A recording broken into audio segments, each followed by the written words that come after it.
We did The Art and Science of Teaching by Robert J. Marzano. It was fantastic. It was an interesting read. This book goes into a lot of classroom ideas and specifics. How it's set up is each chapter is a question that you may have. And there's 10 chapters, so there's 10 questions that go into detail, and they give you plenty of examples and plenty of answers. Chapter 1, the question is, what will I do to establish and communicate learning goals, track student progress, and celebrate success? One of the things that she talked about was setting goals, and you would set a goal for each level that you wanted them to do.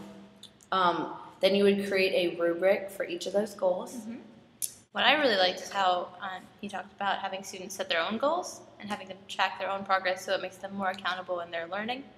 And I really like that he emphasized that when they succeed at even something that's small, they should celebrate it in some way. So they recognize achievement by each student. Right. Chapter 2 asks, what will I do to help students effectively interact with new knowledge? And so this chapter talks a lot about strategies in the classroom while they're reading. I really liked they had certain previewing activities you can use to engage prior knowledge with students, and the importance of reflecting on their learning. Instead of just doing a KLW, he gives the students like a question of what do you think you know about this topic. So instead of going through the entire chart process, it's just a way to find out what students really do know so you know what to cover and what you can skip. He also really encourages presenting information in small chunks because students struggle understanding all that material at one time. He also talks using an academic notebook where they reflect personally on what they've learned and going back and making corrections to their learning. So like if they thought they knew something incorrect, they can go back at the end of the unit and actually physically correct it in their notebook. We moved underwater for this chapter.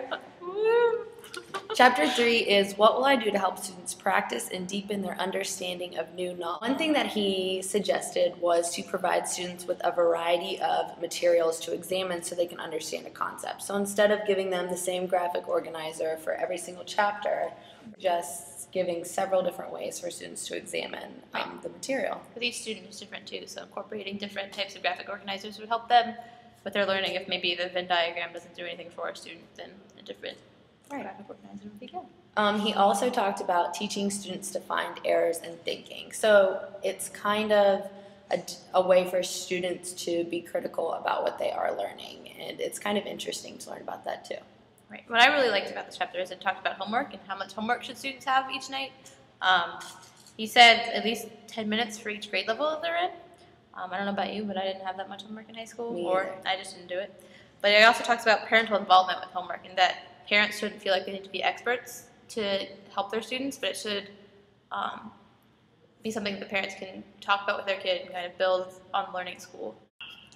All right, chapter 4, the question is, what will I do to help students generate and test hypotheses about new knowledge? So this chapter is really about getting the students involved in their learning and have them develop their own questions and own concerns with assignments. One of the examples that he gave in the book was to get students to start making hypotheses about their material. So he said, what if you were writing a paragraph and you couldn't use any conjunctions? How would your paragraph turn out? What would be different about it? And it's a great activity for making hypotheses.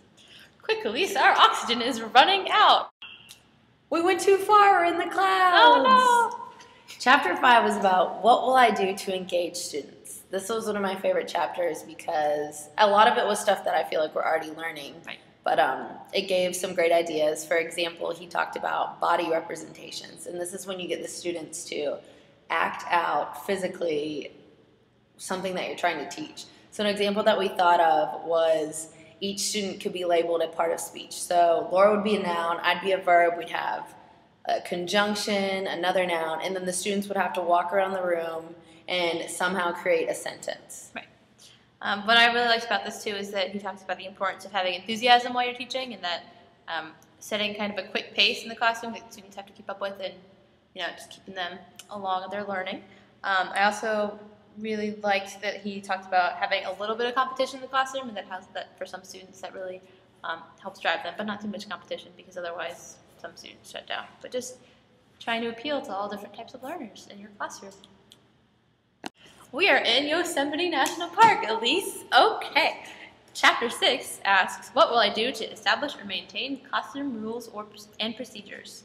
This chapter would have really helped for a elementary school teacher or even a middle school teacher, which is what I want to do. But we talked a lot about the design of the classroom and how the desks are placed, where your desk is placed, where the board is. So it was some good information that you need to know. And then it also talked about implementing classroom rules. So it's something that we haven't really learned about in class. So it's kind of interesting to be like, oh yeah, we do need to establish some stuff for our classrooms. And it talks about getting students involved in like the procedures and rules making process and having meetings once a week to discuss how things are going and how behavior is turning out in the classroom. 7 is what will I do to recognize and acknowledge adherence and lack of adherence to classroom rules and procedures. This chapter had a lot of tips about how to manage problems in your classroom. What I really liked is that he said that you should occupy the entire room and you shouldn't just be the standing talking head in front of the room. You should like walk around and let students know that you're aware of what's going on, like maybe stand next to a certain student who's obviously off in la la land. And the teacher constantly has to be with it. Like you can't just turn your back writing on the board of the classroom and expect that nothing's going to go wrong. It says that you should call home, like obviously make phone calls home with severe behavior problems and things like that. He also talked about calling home to each of your students, even if it's a good thing. Right. So if Laura was really well behaved in class today, you would just call home or email home and just be like, Laura's behavior was awesome today. She answered some really good questions, blah, blah, blah. So that's something you don't really think about, calling home for a good thing. Right. Talked about being proactive to what's going on outside of the classroom. Chapter 8 asks, what will I do to establish and maintain effective relationships with students? I really like this chapter talks about maintaining emotional objectivity and not favoring students, because I know sometimes, especially in my field experience right now, it's hard to not play favorites when you're calling on kids and things like that. And also that you should have a sense of humor about things and that kids will really relate to you a lot more if you're not like uptight. Like my cooperating through your thoughts about your students to make sure that you're not like harping on their bad qualities.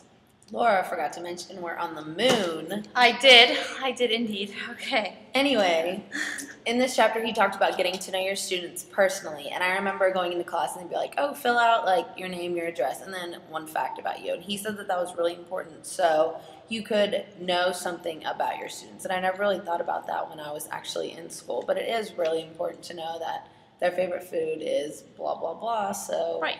you can make that connection. And even like knowing when students play sports and going to some of their games and things like that. Chapter 9 was what will I do to communicate high expectations for all students.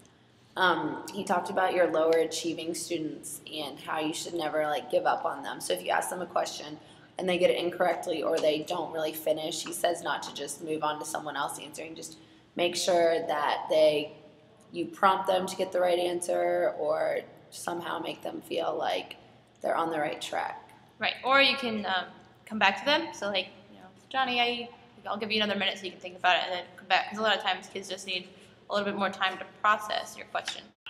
We're closing on the beach. Yes, fantastic. Okay, chapter 10 asks, what will I do to develop effective lessons organized into a cohesive unit? So this chapter really helped us with lesson plans and things like that.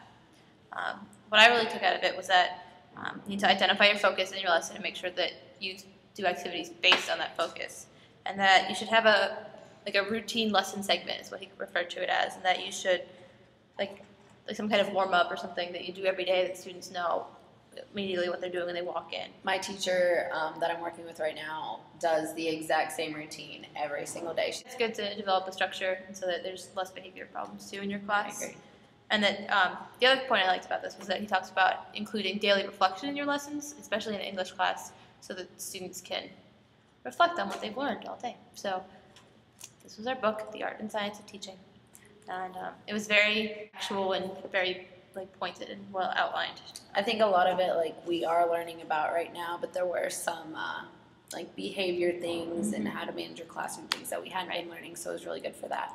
It is a very practical book. There was not a lot of fluff to it, but I enjoyed it. How about you, Elise? I enjoyed it. All right.